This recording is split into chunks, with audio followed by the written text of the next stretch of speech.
অনেকেই বলেন কোনো সম্পর্ক যদি যাওয়ার হয় তাহলে যাবে, আর যে থাকার সে থাকবেই।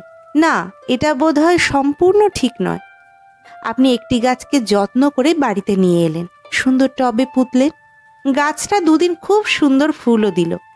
তারপর ধীরে ধীরে আপনি নিস্পৃহ হয়ে গেলেন, আর যত্নটুকু করলেন না, সামান্য জলটুকুও নিজের হাতে দিলেন না।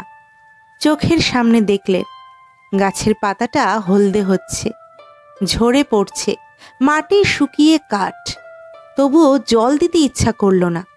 আপনি ভাবলেন থাকার হলে থাকবে আর যাওয়ার হলে যাবে। না না, এটাকে মেরে ফেলা বলে। সম্পর্কের ক্ষেত্রেও ঠিক এমনই হয়।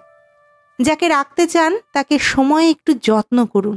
একটা জন্মদিন, একটা বিবাহবার্ষিকী, একটা ভ্যালেন্টাইন ডেতে ব্যস্ততা একটু কম দেখান কাছের মানুষটাকে। একটু সময় দিন, একটু যত্ন করুন সম্পর্কটাকে। না হলে ওই গাছের মতোই ক্রমশ হলুদ হয়ে যাবে। তখন মৃত সম্পর্কের মধ্যে আপনারই দম বন্ধ হয়ে আসবে। আপনার কথা মতো হয়তো সে থেকেই যাবে আপনার জীবনে, কিন্তু সেই আন্তরিকতাটা আর থাকবে না। প্রতিটা সম্পর্ক যত্ন চায়, নরম প্রশংসা চায়, একটু মনোযোগ চায়, একটু বেহিসাবি আদর চায়। এইগুলোকে ন্যাকামি বলে ব্যঙ্গ করবেন না প্লিজ। সবাই যান্ত্রিক হতে পারে না। যাবে আর কোথায়, থেকেই যাবে। তাই ওই যে থাকবার সে থাকবেই এটা ভেবে আত্মপ্রসাদ লাভ করবেন না। ওই থাকাটা অনেক সময় ইচ্ছার বিরুদ্ধেও হয়। তাতে না থাকে প্রাণ, না থাকে মন। একতরফা ভালোবাসতে বাসতে অন্যদিকের মানুষটা কিন্তু তখন পরিশ্রান্ত। দুতরফের আগ্রহ দরকার হয় একটা সম্পর্ককে সতেজ রাখতে।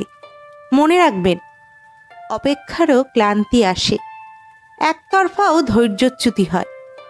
এতদিনের দীর্ঘ প্রতীক্ষা যখন ক্লান্ত হয়ে যায়, তখন আমরা তার নাম দিই বিচ্ছেদ বা ব্রেকআপ।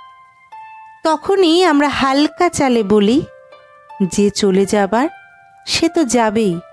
যদি আমার এই ভিডিওটি ভালো লাগে তাহলে অবশ্যই শেয়ার করবেন।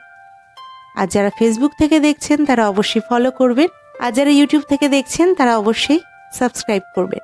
সকলে ভালো থাকবেন, সুস্থ থাকবেন, আর নিজের মানুষটাকে একটু যত্নে রাখবেন।